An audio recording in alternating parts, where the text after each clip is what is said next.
Gawat belum tentu darurat, darurat belum tentu gawat. Siapa yang paham nih? Paham nggak maksudnya?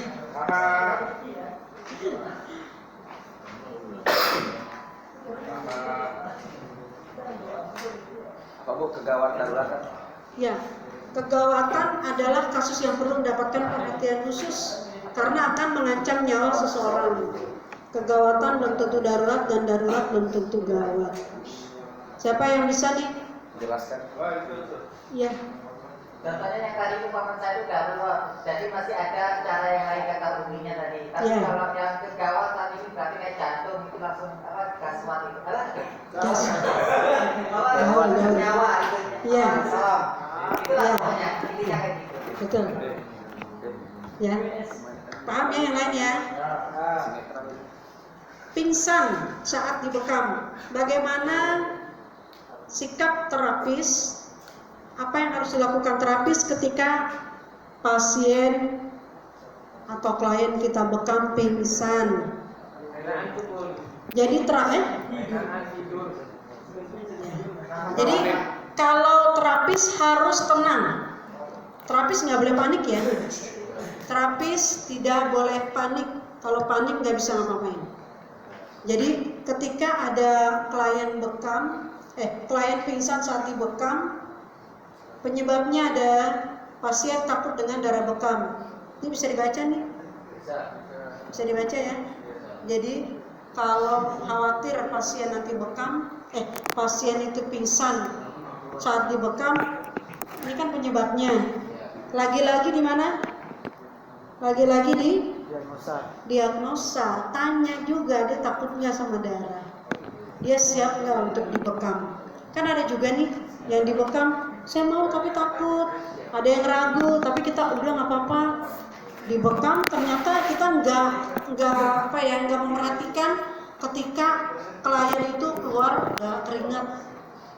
Ketika klien itu udah gitu tuh. Jadi kita harus pegang ya badannya ya. Nggak terasa pasien ada yang diam aja. Padahal dia udah ngerasain ketakutan atau fobia sama darah misalnya. Itu harus kalau enggak dia pingsan kita nggak tahu. Kalau saya beberapa kali pingsan, itu klien saya. Ada klien lagi dibekam, dia bilang, Bu, saya kayaknya pusing deh. Gitu ya, itu udah mau selesai, oh pusing, ya udah sebentar. Pas saya mau lepas dia langsung udah pingsan. Apa yang harus kita lakukan? Kasih bangun Bu. Kenapa? Kasih apa? Kasih hangat. Kan lagi pingsan. Ya, bangunin dulu. Ya, satu. Jadi kalau pertama yang kita lakukan adalah, ini kan kita udah lihat dulu nih gejalanya tadi. Jadi jangan nggak peduli nih kita ngebekam aja asik sendiri. Kita sedikit memperhatikan klien ini kedinginan nggak, klien ini ketakutan nggak. Jadi pasien sampai keluar keringat dingin. Nah begitu pingsan kita jangan panik. Kita misalnya klien bekam tuh lagi duduk, kan bekam tuh ada dua, ada yang tiduran, ada yang duduk. Kalau klien saat dibekam lagi duduk, kita pindahkan ke tempat tidur. Kita baringkan, udara harus banyak, buka. Misalnya kalau ustadz nih, laki-laki nanti ngebekam, dia pakai gespernya dilepas, angin, pokoknya harus ada udara. Itu sudah kita lakukan, dibaringkan, ada yang ditekan di bawah, bukan hidungnya, harus hidungnya. Biasanya kalau nggak katakan ada berapa? Bukan, ini antara hidung dan bibir. Ini yang ditekan, bukan hidungnya. Ini. Kalau pingsan, ya, kalau klien pingsan, tekan ini. Bagian tapping.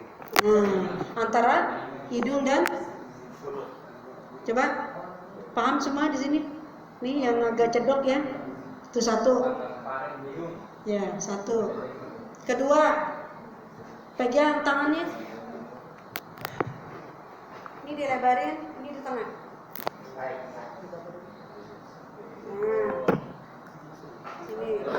Pencet sakit nggak? Aduh sakit. Tadi sini pencet sakit nggak? Enggak. Nggak sakit.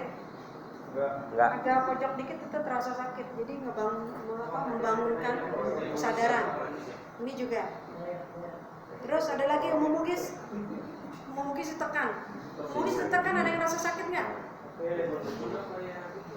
Memugis. Memugis. Yang paling tinggi ya. Memugis. Itu memugis ya. Memugisnya ditekan. Berapa tuh? Berapa tekanan kita? 1 di 2. Tuh. Bawah hidung. Ya, tangan 2, 2. 3. Memugis. Ya, memugis.